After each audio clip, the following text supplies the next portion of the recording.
All right, so we've got another example where we're going to find the original price. It's just a continuation of what we've looked at in the last video.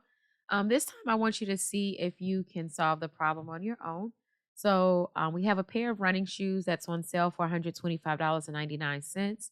If the sale price is discounted 9% from the original price, what is the original price? And we're going to round it to the nearest cent. So pause the video, see if you can figure out the answer, and then go on and replay it once you have figured it out. All right. So we're going to do something very similar to what we did in the last video. So in this one here, they tell us that a pair of shoes is on sale for $125.99. They give us the sale price, and they also tell us about the discount percentage, but they don't tell us what the original price was. So I'm going to fill in what I know from the story.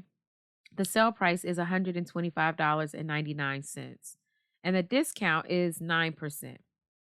And the original amount is what we don't know. So that's why the problem exists. So, what we did in the last example is we know that we're receiving a discount of 9%. So, let's look at this problem in terms of percentages. We know if we get no discount, we're paying 100%, no discount. Now, if we go and receive that 9% discount, then how much are you required to pay? So, this is our discount. So, you start off with the whole amount. You receive a discount of 9%. So you're not paying the 9%. So you're left to pay the 91%. Okay. So this is the amount that you would pay is 91%. And that 91% is going to be whatever this amount is here. So we're going to figure out some information to figure out what that original price was that was used for us to come up with the 9% discount, for us to finally go on and figure out what the payment price was, which was $125.99. So let's see what happens. Now, in this example, I am going to use the second method. So I'm going to convert my percent into a decimal equivalent. So what that would look like is 9%. I know I need to move it two places. So if I move my decimal place two places, it looks like this. That's my decimal equivalent of 9%. So I am going to write um, X. Remember, it's going to be your original amount times whatever the decimal equivalent is, and that should give you the discounted price. Okay. Um, so here, what we have is going to be, let me see, what is it? Our original price is X. We don't know what that is. And then our decimal equivalent is going to be, we're paying 9%. Actually, sorry, my apologies. We're not even doing that part. We're looking at the part that we have to pay, which is the 91%. Sorry. So 91% is the same thing. Let me put that as you pay 91%. Okay.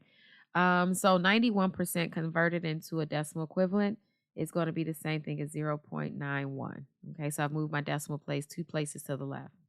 And then that should give me 91% of X is going to give me $125.99. Okay. So let me make sure that you understand what we're doing.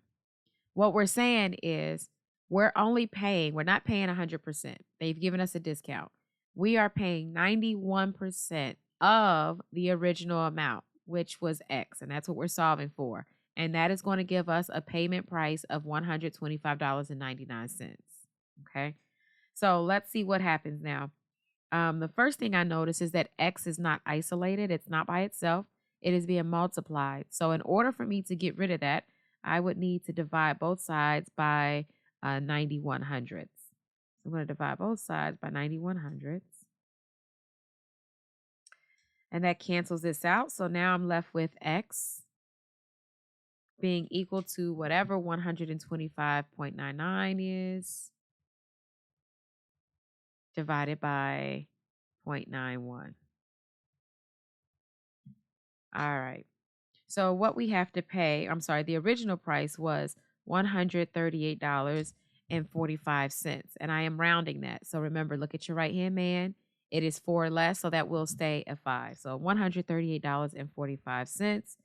That is the original price.